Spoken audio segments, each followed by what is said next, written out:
Hi guys, welcome to our daily encounter. Today we read in Matthew chapter 3 about a voice that was crying in the wilderness. That is John the Baptist. And we also read in chapter 4 of Matthew of Jesus going into the wilderness to be tempted of the devil. And this gives us time to reflect on, how much the Lord does in the wilderness.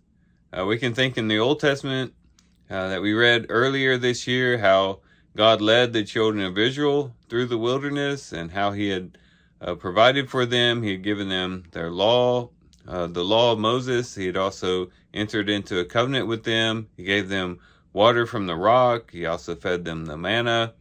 The Lord did a lot of things in the wilderness for the children of Israel. But we've also read that David was prepared in the wilderness as King Saul was trying to chase him down. And a lot of preparation was done in David's faith during that period of time. And so over and over again, we see the Lord using the wilderness to accomplish his plan, but also to give his messages and to prepare his people, we could say.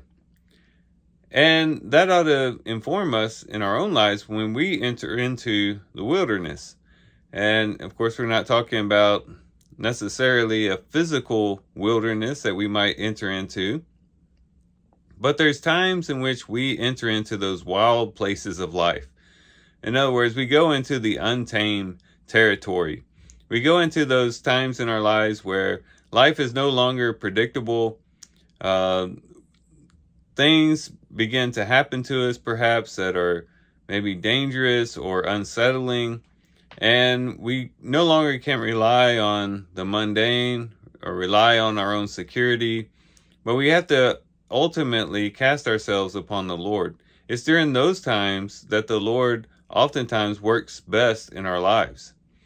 Even though we try very hard to fight against the wilderness, we do this physically as we build towns and cities and houses, and we fight back the wilderness to keep it at a distance so that we don't have to deal with the wild.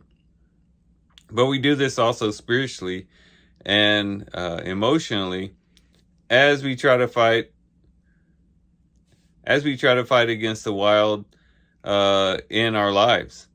We want security. We want the predictable. Oftentimes, we want the things that make us feel comfortable and secure. And oftentimes the Lord has to bring us out of those states so that he can really speak to us, so that he can really deal with us, so that he can really prepare us.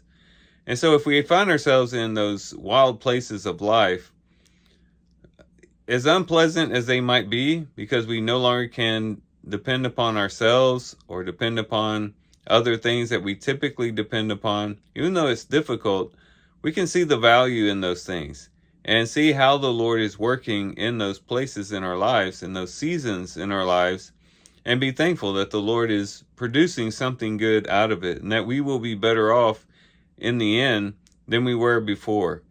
And we can really thank the Lord for those wild places that we go in, as again, he is strengthening us, as he's preparing us, as he's using it to communicate to us.